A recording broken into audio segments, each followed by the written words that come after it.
These are Albert Bartlett Elfie potatoes, and they are second earlies. Today is the 6th of August, I apologise.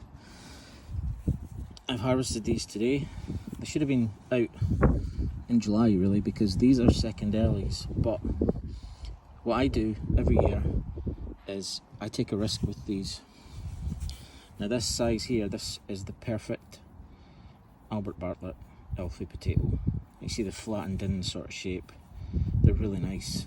They're fantastic potatoes to use. However, they're best baked. They're best used as bakers. So when they're that size, they're maybe a little bit too small for that purpose.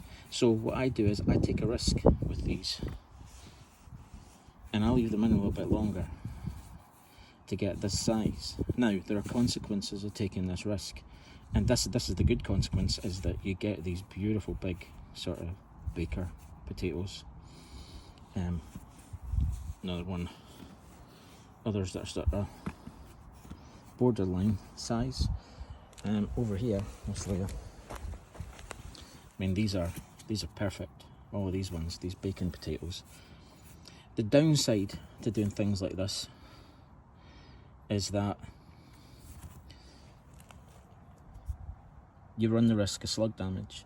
In our climate especially, things here can be, the summer can be wet, it can be hot and wet, which is attractive to slugs. The slugs find their way into your potatoes and they basically destroy them. In fact, case in point right here, I've just dug this one up and there's the slug coming out of the potato. Now, don't get me wrong, slugs have a role. I don't mind slugs in the garden. They do a lot of clearing up and they have a function, and I'm not going to put down slug pellets to kill them. And the way I battle slugs is with my wits, really. So how you do that is you keep your weeds to a minimum. You don't give them any hiding places. Unfortunately, when you grow potatoes, they automatically become a hiding place as well as a food source. So, but that's just a sort of minor risk that you take. But again, as you can see, all the wastage, all the slug holes on these potatoes. It's a shame. I mean, it's not heartbreaking, but it is sort of, you find a big potato, like for example this one here, and you go, oh wow, look at this one, this is great. And then you turn it over and there's slug holes, and more slug holes, and another slug hole. And it's, yeah, you can't store these. I mean, you could probably cut out that bit of the potato and eat it, but you know, I need to store them. I don't feel like potatoes today, and I've harvested them, which means unfortunately they have to go to waste. So yeah, that's just a video. This is just a personal preference thing. If you do live in a climate where you do want to grow potatoes into the autumn, the problem with these is, and especially because they're secondarilies, they're not cordon potatoes, so they're not growing deep.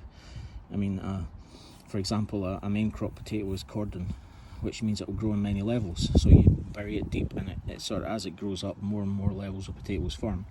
But because this is a secondarily, they all form across just one flat plane. They spread outwards rather than downwards or upwards.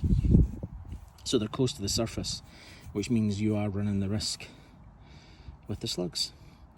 But again, it's a risk I'm kind of willing to take, but it's just a heads up to anybody who wants to do that. Obviously, if you're going to be doing no dig, you're going to want first and second earlies. But again, you're going to need to be wary of the slug problem. Thanks for watching.